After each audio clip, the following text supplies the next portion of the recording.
skills to this profession. They are excellent communicators. They're great problem solvers.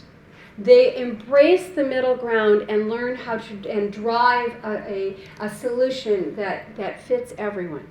And they also are very, very organized. And I can tell you as a lawyer who used to supervise young lawyers, boy, I want them as organized as they can possibly be for the days when I'm not. So these are not skills that are exclusive to women, but they're pretty typical. And these attributes serve our profession so well that losing women at the current rate that we are losing them is absolutely like squandering a natural resource, and we can't afford to do that. The better approach that I am suggesting for you is that makes you the key to solving the problem. You can control the outcome of your career, and you do not have to leave the decisions about your future to people with different agendas than your own. You must make the decisions that are best for you and best for your future. You must avoid leaving before you leave, and to do that, I want you to think about your future and how it's likely to unfold much earlier than you ever would have expected to do. And I want you to think about it in an atmosphere where the pressure is not on you particularly. That's someplace in the future.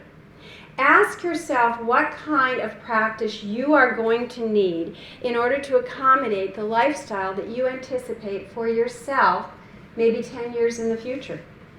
I said to the group yesterday, if you are a woman who comes from a family of a lot of children and enjoyed that atmosphere, then you probably are a woman that's going to want to have children. Or if your significant other or husband is one of those, well, you ought to think about that, how that's going to inform your future.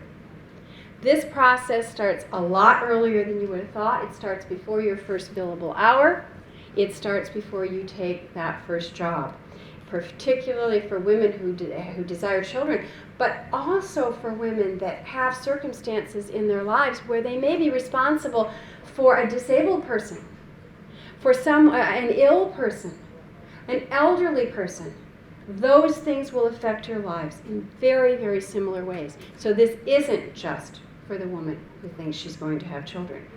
However, I would be less than genuine if I didn't say to you, my hope is that enough of you will find the perfect nanny or the perfect mate or the perfect law firm so that you can stay in your practice or return to your practice in a significant enough way that is going to advance you in the practice so you get to be a part of that critical mass that we so desperately need to make it better for women.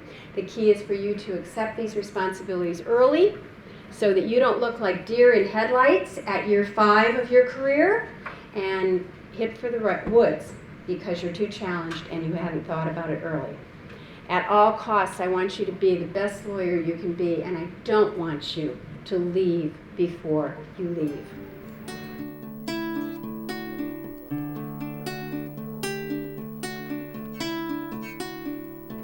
Mm-hmm.